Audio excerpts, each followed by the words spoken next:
So what's on the horizon? You may have heard that Working Washington grant number 4 is on the way, and this is a bigger grant. This is $240 million grant, and they're carving out 150 million for people that are in operations and 90 million for temporarily totally closed businesses that were basically kind of threw up their hands and said, based on the new order of the news, stay safe, stay healthy order on 11/15 that the governor gave 20-25.8. So if you decided at that point you had to totally close based on that mandate, they've carved out $90 million to get you back up and running. So this is a huge gift. So 150 million to people that are operating, 90 million for people that are closed to get you reopen again. And you'll see on these coming slides that there is a lot of leeway in what you can use this money for. The biggest key, again, to stay out of the mud is to make sure that you don't double dip. So don't use the money of anything, of any one of these programs for the same expenses. So don't use a Washington grant to pay some wages that you use for PPP or ERC. That could get you into trouble, and you may end up having to pay things back. And there's serious ramifications around misspending this money. So be very careful with it. So the details will be released in March. I've read through the bill, so I've got a little bit of insight, but that doesn't mean it's not going to change. So the round 3 grant paid up to 12,500 for companies with sales less than 5 million. That is going to stay the same, that $5 million barrier. So if you've got restaurants that do over 5 million, you're not going to qualify for this. Then I'll look at 2019. So in this round, you can get up to 75,000 less other Working Washington grants. So if you had the first grant of 12.5, you would be down at 62.5 for this particular qualification. The other thing is they can change at any point.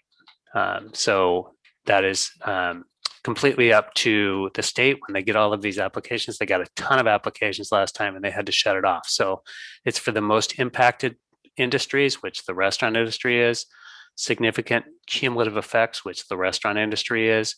It's not first come, first served, just like last time. And it's 5 million or less prioritized first. And if anything is left, then greater than 5 million.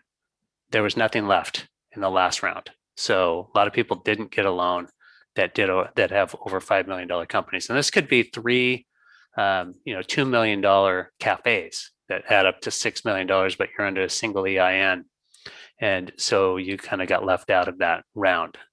I don't know that there's going to be money left over because they bumped the 75,000 up to 75,000. But again, I think what they'll do is they'll take all the businesses under 5 million, add them all together, and then say, okay, the maximum of 75,000, how much is each person going to get? And if there's money left over, which there may be, then they'll go to the businesses that are greater than 5 million. Okay, so there's some really great stuff in this bill. So the grant can cover expenses or costs incurred due to COVID-19 and were necessary to continue business operations.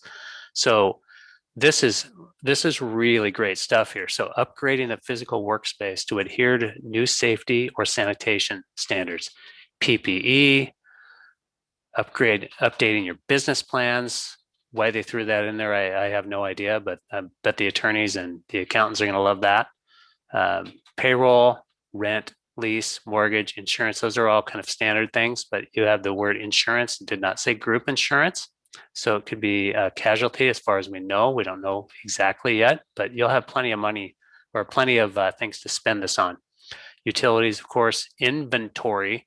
That's the first time that I've seen that show up in any of the programs, to be able to buy inventory to get back up on planes. So you can buy your inventory to get reopened, restocked. So if you've been closed down or you're running a thin inventory and business starts improving, you'll be able to buy up some inventory and get that going. So as long as it's kind of in the normal course of your business. So if you're serving subs, you're not going to be buying Louis and putting that on the shelf. So it needs to be within the ordinary course of your business. So what I read from that is kind of just keep to your model. Don't try to switch it around and go and buy a high-end liquor and do all sorts of stuff that you don't need to do for your brand. Supplies and services for operations. So that to me looks like whatever you need to kind of run your business. So when I read through this, I was surprised at how broad it is and how much you'll be able to use outside of PPP and ERC, because what's happening is there's so much government money that has been distributed that there can be a real overlap. And we're going to see that this year because there's plenty of money, I think, that's kind of heading the restaurant's way.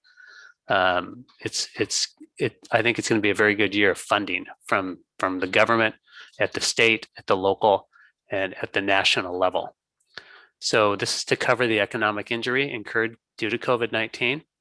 So we want all of those expenses are meant to kind of get you back to starting over in some way, shape, or form. Again, you can't overlap these expenses with other grants or programs such as PPP or EIDL. So my advice is use this grant on new expenses. There's not a ton of money there, but why not fix up your facility and get it ready to exploit outdoor dining and all of those kinds of things. Are those grants available even if restaurants didn't completely get fully shut down? Yes, because they've been damaged. So again, that word partially suspended, all the restaurants have been partially suspended. So, and you've got, if we go back here, you've got significant cumulative impacts. So some people are doing okay through this. Most people are not, but whether you're doing okay or not, I can almost guarantee maybe your cash balance is better because of PPP and other programs like that, but you're still suffering a down year for most people. I would say the vast 99.9% of people, our sales are down. So they've got cumulative impacts that have added up. So again, if they target this at the most impacted industries, restaurants are in a really good spot. We do have a couple more questions, but they are related to the ERC and the PPP. Okay. What if our credit is greater than the employer payroll tax? How do we realize the difference? Yeah, so those are refundable. How you get the money back is another question, but I believe that'll come through the Form 7200. So there'll be an excess of what you have to pay, and those are refundable. Again, this is a wage credit that they're using the payroll taxes because it's an easy way for them to fund it. But this is a wage credit. It is not a tax credit. It's a wage credit. Where can we find a comprehensive list of forgivable expenses for PPP round 2? I think you can ping the SBA website. So they've got some what they call interim final rule, the oxymoron interim final. So that goes through there. There's also, you'll also want to read through the FAQs on the SBA website.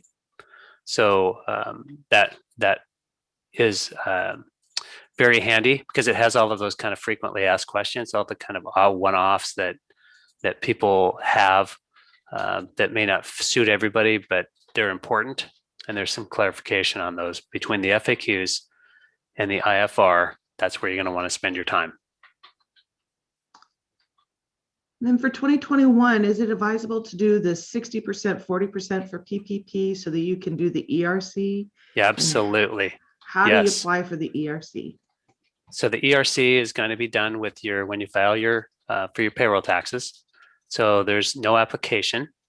You just start filing with your 941s at the end of the quarter, or if you need money in advance. Some people didn't get PPP and they're tight on cash. You can use the Form 7200, and you can just do a Google on 7200 and you'll be able to bring that up. So that's how you can get that money. You can do it after every paycheck if you want to.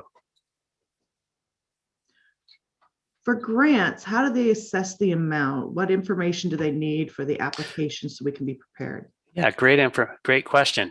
Thank you. So what to have ready? So you should have your W-9 ready if you don't have a copy. This is what they asked for last time. You should have a copy of your Washington State current government ID. And I suggest a driver's license in color because we saw weird things last time. It's not color. So the federal government turned some PPP loans back because the driver's license wasn't in color. Dollar amount of any grant or program money. So you're going to want to know what your PPP dollar amount is, your EIDL dollar amount, and then any state, county, or city grants that you received. They're going to want documentation. They're going to want to know how much that was at each level. And one of my previous slideshows a couple of months ago, when I think it was December that we went through this, I outlined every screen as we go. I don't think that that's going to change much. And I can throw those slides on the end of this as well when we send it out. So it kind of walks through the wizard of what to do, what to have ready, as well as the different screens as you go. So you set up your account and you get ready to go. Sorry, the number of employees laid off, gross revenue for 2019 and 2020. So they're going to want to know the difference. And then you're going to want to clearly describe your business and the impact of how the government mandates have affected your business. Your UBI number and your NAICS code, which most people will start with a 72 dash.